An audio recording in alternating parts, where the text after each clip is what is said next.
Doctor Mizanur Rahman আল আজহারি, শাইখ আহমদুল্লাহ হাফিজাহুল্লাহ, আল্লামা মামুনুল হক, রফিকুল ইসলাম মাদানী, যত বড় বড় বক্তা বাংলাদেশে আছে, বড় বড় আলেম আছে, এই আলেমদেরকে সংসদে পাঠাতে হবে। আজকে জাতি আলেমদেরকেই নেতৃত্বে চাচ্ছে। তার কারণ আমরা দেখেছি বড় বড় কথা বলে, যেই দলই যায় ঘুরিয়া মাগুর চ্যাং, যেই লাউ সেই কদু। এখন চিৎকার করে বলেন, আলেমদের সংসদে যাওয়ার দরকার আছে না নাই? বাংলাদেশের অত্যন্ত পরিচিত মুখ আমাদের প্রিয় ভাই মুফতি আমির হামজাকে জামাত ইসলামের পক্ষ থেকে এমপি প্রার্থী ঘোষণা করা হয়েছে। আলহামদুলিল্লাহ বলেন। আলেমদের সংসদে যাওয়ার দরকার আছে না নাই? আগে মানুষের ধারণা ছিল মোল্লার দৌড় হলো মসজিদ পর্যন্ত।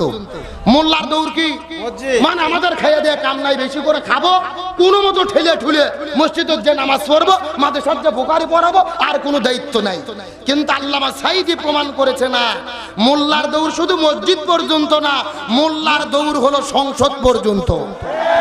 আর আল্লামা সাঈদী এমপি হয়ে, আর যারা মন্ত্রী হয়েছে আমাদের ভাইয়েরা, দুইজন আলেম মন্ত্রী হয়ে দেশ পরিচালনা করে 1 টাকার দুর্নীতি করে নাই। তারা প্রমাণ করেছে আলেমরা যদি সংসদে যায়, মন্ত্রিত্ব গ্রহণ করে, এই দেশ পরিচালনা করে, 1 টাকার দুর্নীতি তারা করবে না। তারাই বাংলাদেশটাকে সোনার বাংলাদেশ করতে পারে।